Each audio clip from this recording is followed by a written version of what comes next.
დიქტატურის ბოლო დღეები ყოველთვის ერთნაირად მიმდინარეობს.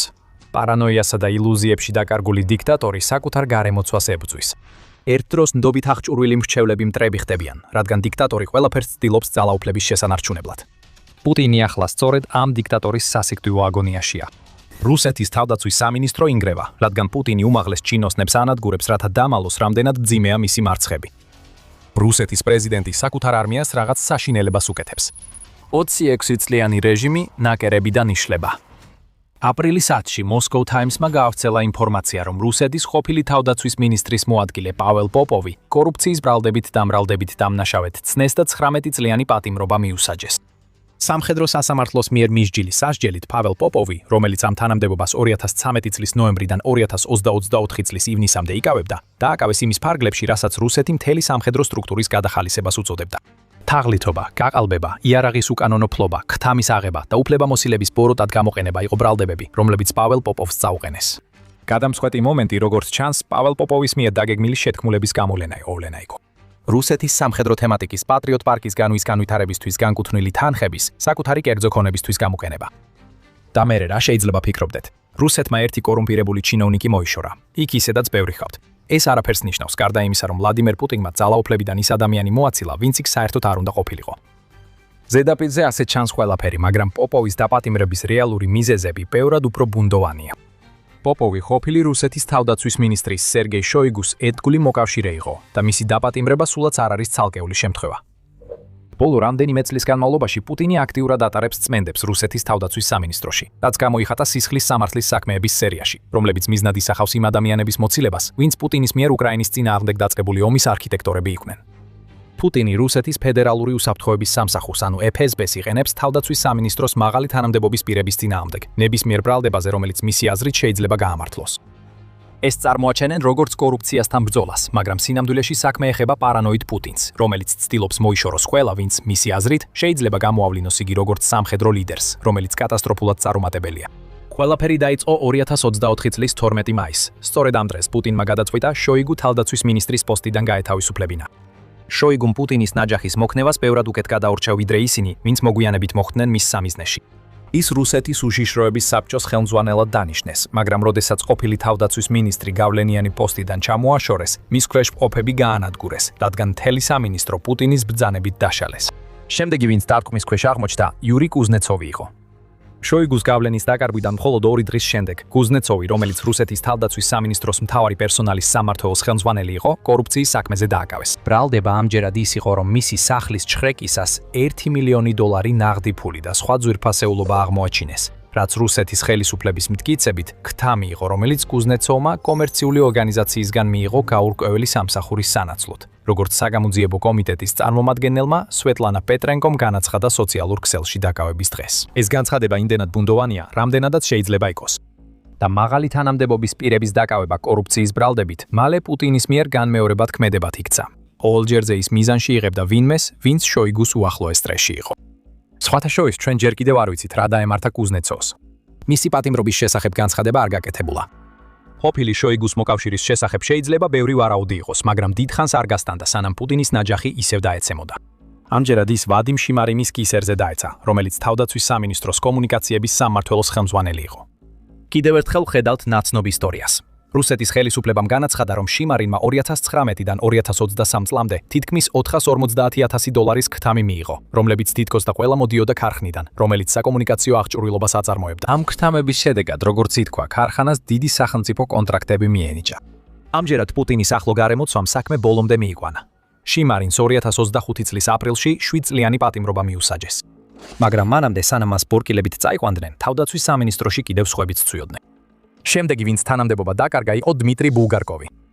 დმიტრი ბულგარკოვი, რომელიც რუსეთის თავდაცვის მინისტრის მოადგილე იყო, 2022 წლის სექტემბერში თანამდებობიდან გაათავისუფლეს. პუტინმა ამ კონკრეტულ მინისტრზე მუშაობა ადრე დაიწყო, მაგრამ თავისი მიზნის მიღწევა მხოლოდ 2024 წლის ივლისში შეძლო. სწორედ მაშინ ბულგარკოვი, რომელმაც 15 წელი გაატარა რუსეთის სამხედრო ლოგისტიკის ხელმძღვანელად, ოფიციალურად დააკავეს. გამოაცხადეს კიდევ უფრო ბუნდოვანი კორუფციის ბრალდებები და ბულგაკოვი ლეფორტოოს ციხეში გადაიყვანეს, რათა სასამართლოს დაელოდა. მას შემდეგ ბულგაკოვის შესახებ ბევრი აღარ გვსმენია. ბულგაკოვი პასუხისმგებელი იყო რუსეთის ლოგისტიკაზე იმ დროს, როცა პუტინმა უკრაინაში შეჭრა დაიწყო და შეიძლება ვივარაუდოთ, რომ მისი დაპატიმრება უფრო იყო სასჯელი რუსეთის იმ წარუმატებლობისთვის, რომ ვერ დაასრულა სპეციალური სამხედრო ოპერაცია, რომელსაც პუტინი უკრაინაში მარტივ გამარჯვებად მიიჩნევდა. მაგრამ ჩვენ უბრალოდ არ ვიცით.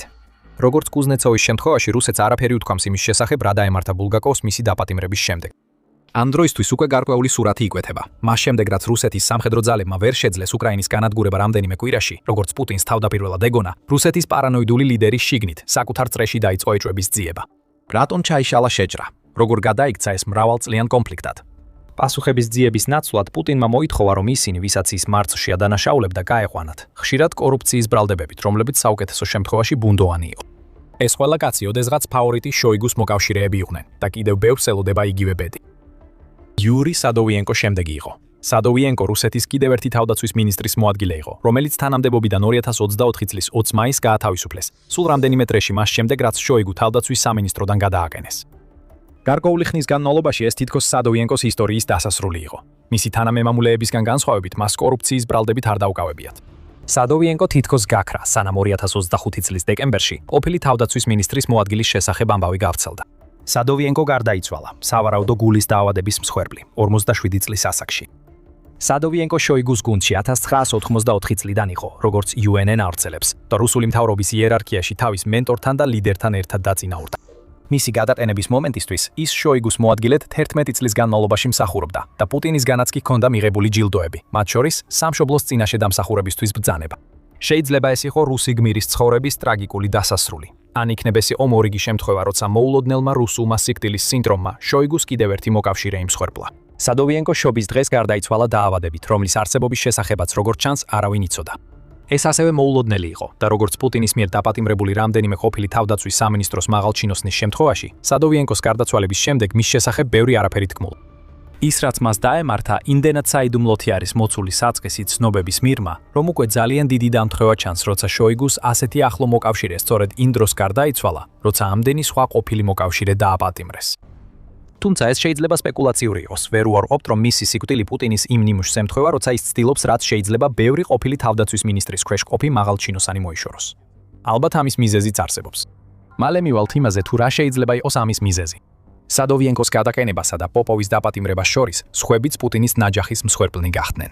ვლადიმირ შოსტეროვი, რომელიც ერთ დროს რუსეთის თავდაცვის სამინისტროს ინოვაციების მთავარი სამმართველოს ხელმძღვანელი იყო, 2025 წლის ივლისში თაღლითობისა და გაფლანგვის ბრალდებით 6 წლით თავისუფლების აღკვეთას მიესაჯა. მხოლოდ რამდენიმე კვირით ადრე ტიმურ ივანონოვი, რომელიც ასევე თავდაცვის მინისტრის მოადგილე იყო და სადოვიენკოსგან გადაიბარა ეს თანამდებობა, თუმცა ერთი თვის შემდეგ გაათავისუფლეს, ასევე აღმოჩნდა ციხეში. მისი სასჯელი 13 წელი იყო, კვლავ ქთამის აღებისა და გაფლანგვის ბრალდებით. მას როგორც თავდაცვის მინისტრის მოადგილის პოზიციაზე, ასევე შემდეგ ციხეშიც რუსლან სახილოვი მიჰყვა. 2026 წლის 5 მარტს ცაკალოვს წაუყენეს ბრალდება, გამოიცანით რა, გაფლანგვაში და დამატებით ფულის გათეთრებაში. ბოლო 2 წლის განმავლობაში ისევ და ისევ ხედავთ ერთსა და იმავე ისტორიას რუსეთის თავდაცვის სამინისტროში. პოპოვი უბრალოდ ბოლოა შოიგუს მოკავშირეთა გრძელ სიაში, რომლებიც პუტინის წინააღმდეგ აღმოჩნდნენ. სულ მცირე ვიცით რა დაემართა მას. დანარჩენ 7 მინისტრს შორის ორის შესახებ კი არანაირი ინფორმაცია არ გვაქვს. პუტინმა ისინი ან დააპატიმრა, ან შეიძლება მოულოდნელი რუსული სიკვდილის სინდრომი მიადრენა. რაც შეეხება იმას, თუ რატომ მოხდა ეს ყველაფერი, არსებობს ორი შესაძლო მიზეზი. ერთი არის კორუფცია, რომლის არსებობასაც პუტინი ამტკიცებს. შესაძლოა რუსეთის ლიდერმა გადაწყვიტა ისეთი ქაოსი შეექმნა იმ ერთადერთ სამთავრობო ორგანოში, რომელიც მას სჭირდება, რაც შეიძლება სტაბილურად, როცა ომს აწარმოებს უკრაინის წინააღმდეგ, რადგან ცდილობს მოიშოროს ის ოფიციალური პირები, რომლებიც რუსეთს წარცვალდნენ. მაგრამ შეიძლება კიდევ ერთი მიზეზიც იყოს და ეს მიზეზი მთლიანად ცვლის ჩვენს შეხედულებას ამ დაპატიმრებების სერიაზე. სანამ ამაზე გადავიდოდეთ, თქვენ უყურებთ სამხედრო შოუს და ჩვენ გიყვებით ამბებს სათაურების მიღმა. თუ მეტი გსურთ, ნახოთ აუცილებლად გამოიწერეთ არხი. დავიწყოთ კორუფციის კუთხით, რომელსაც პუტინი და ფესბე იყენებენ ამ ყველა დაპატიმრებისთვის.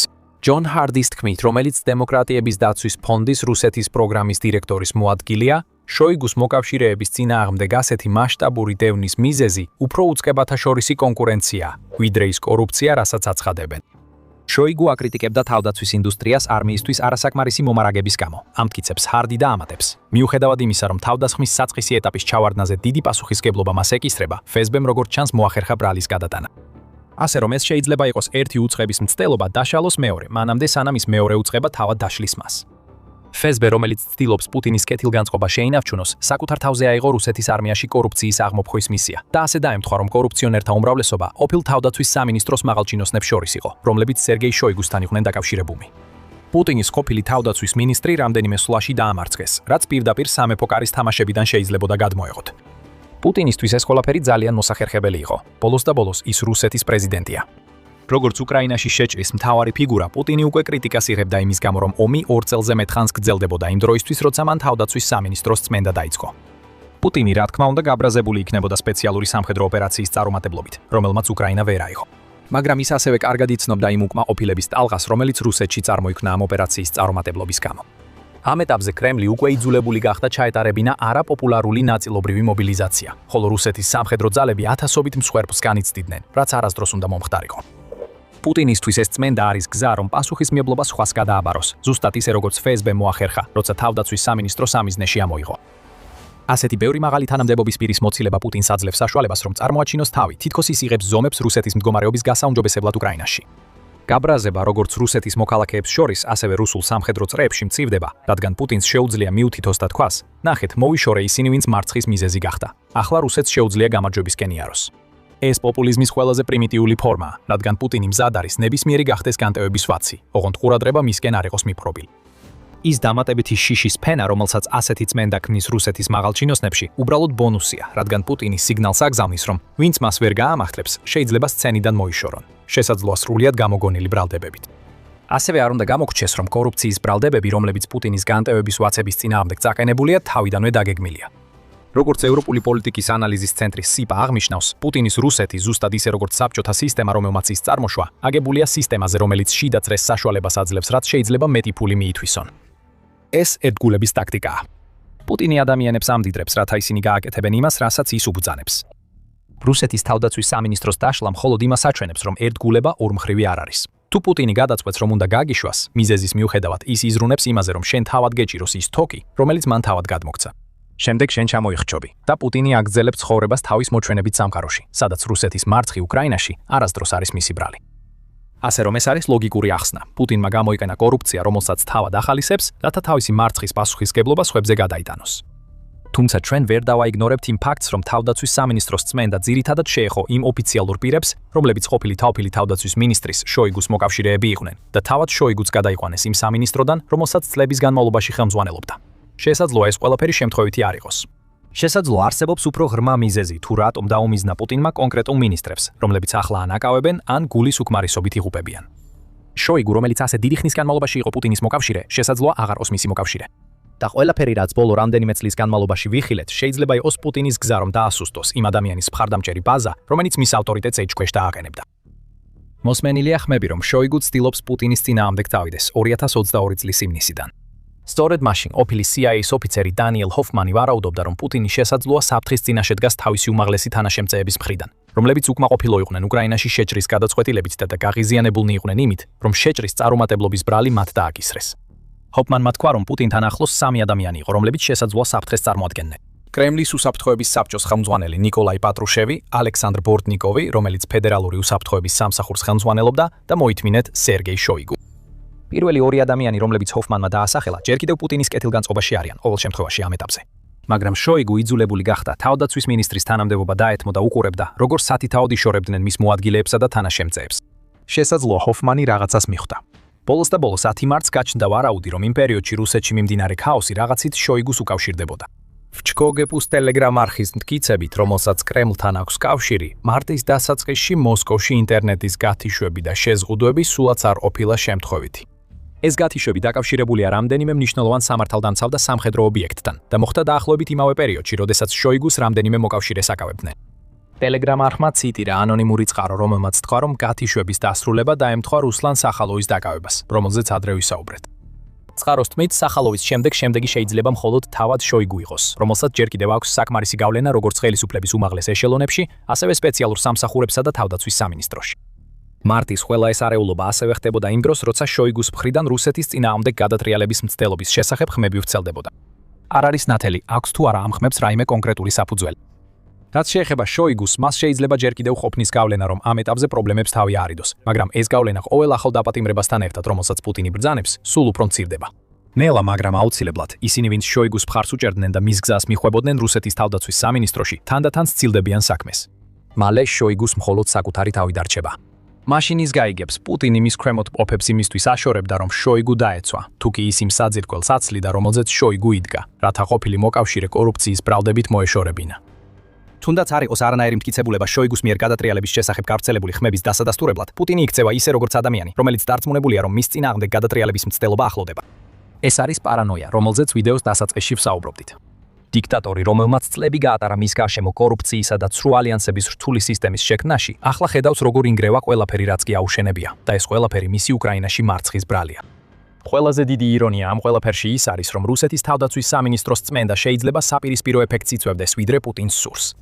რუსეთის ლიდერს სურს შიში შექმნას. მას უნდა, რომ რუსეთის ელიტამ, რომლებიც იქ არიან მხოლოდ იმიტომ, რომ პუტინი ამის უფლებას აძლევს, იცოდნენ, რომ ნებისმიერ დაუმორჩილებლობის ნიშნზე მას შეუძლია მათ წინააღმდეგ წავიდეს. მაგრამ როცა პუტინი უფრო პარანოიდული ხდება, დაძაბულობა კიდევ უფრო იზრდება. ელიტები, რომლებიც პუტინის უნდა ეშინოდეთ, მის მიმართ უკმაყოფილებას იწყებენ. ძაფრდება დაძაბულობა და სწორედ ის ტიპის შეთქმულებები იწყებს ფორმირებას, რომლის თავიდან აცილებასაც პუტინი ცდილობს. ბოლოს და ბოლოს შოიგუ პუტინის მოკავშირეა 10 წლეულებია. თუ მას და მის ხალხს შეიძლება დაუმიზნონ, მაშინ პუტინის წმენდის მონგრელი პარანოიისგან არავინ არის დაცული. უკვე ვნახეთ ნიშნები იმისა, რომ პუტინი ზოგ სააგენტოს სხვებზე ამჯობინებს. ფესეზო ფაქტობრივად პუტინის პირად პოლიციად იქცა, რადგან ის შოიგუს თავდაცვის სამინისტროს ქსელს ანგრევს. ეს ისევ მხოლოდ მეტ უკმაყოფილებასა და შიშს გამოიწვევს. პუტინს მეორე სურს, მაგრამ პირველის თავიდან აცილება სჭირდება. ის სხვა პაწებს დანიშნავს იმ პოზიციებზე, რომლებიც ძალით გაათავისუფლა, მაგრამ ყველა მეცოდინება როგორ მოხვდნენ იქ და ყველა მეცოდინება, რომ ერთი არასწორი ნაბიჯი შეიძლება მათი დასასრული გახდეს. შეიძლება მათ არც კი დასჭირდეთ არასწორი ნაბიჯის გადადგმა. პუტინს შეიძლება უბრალოდ დასჭირდეს ვიღაც სხვა, ვისაც თავის მარცხებში დაადანაშაულებს, რაც საკმარისი იქნება კიდევ ერთი წმენდისთვის. თებერვლის სტატიაში სიპა ამბობს, რომ პუტინმა ის სააგენტოები, რომლებსაც მხარს უჭერს, უფრო აგრესიულები გახადა, მაშინ როცა ანგრევს იმ სააგენტოებს, რომლებიც უკრაინის ომის მის სასარგებლოდ წარმართვას უნდა უზრუნველყოფდნენ.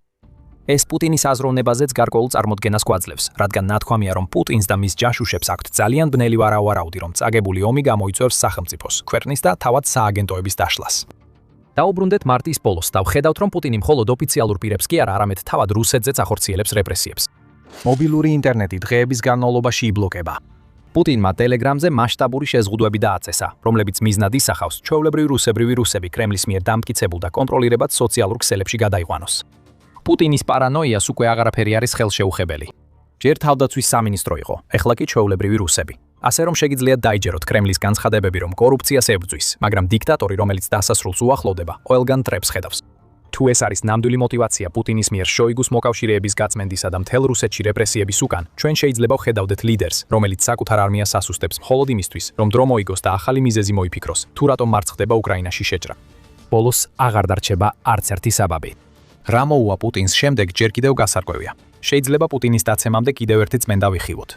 ამ წუთებში კრემლში არიან ადამიანები, რომლებიც საკმარისად მამაცები არიან, რომ პუტინს უთხრან. რუსეთის მდგომარეობა უკრაინის ომში კრიტიკულად გაუარესდა. პუტინის უარყოფა კვლავ ძლიერია, მაგრამ რამდენ ხანს გასტანს ეს, როცა უკრაინა გამარჯვებებს აგრძელებს. ამ კითხვას ჩვენს ვიდეოში განვიხილავთ. ასე რომ თუ მეტი გსურთ გაიგოთ, ნახეთ ვიდეო. თუ ეს ვიდეო მოგეწონათ, აუცილებლად გამოიწერეთ The Military Show, რომ არ გამოგრჩეთ ჩვენი ახალი ვიდეოები. და მადლობა როგორც ყოველთვის რომ უყურეთ.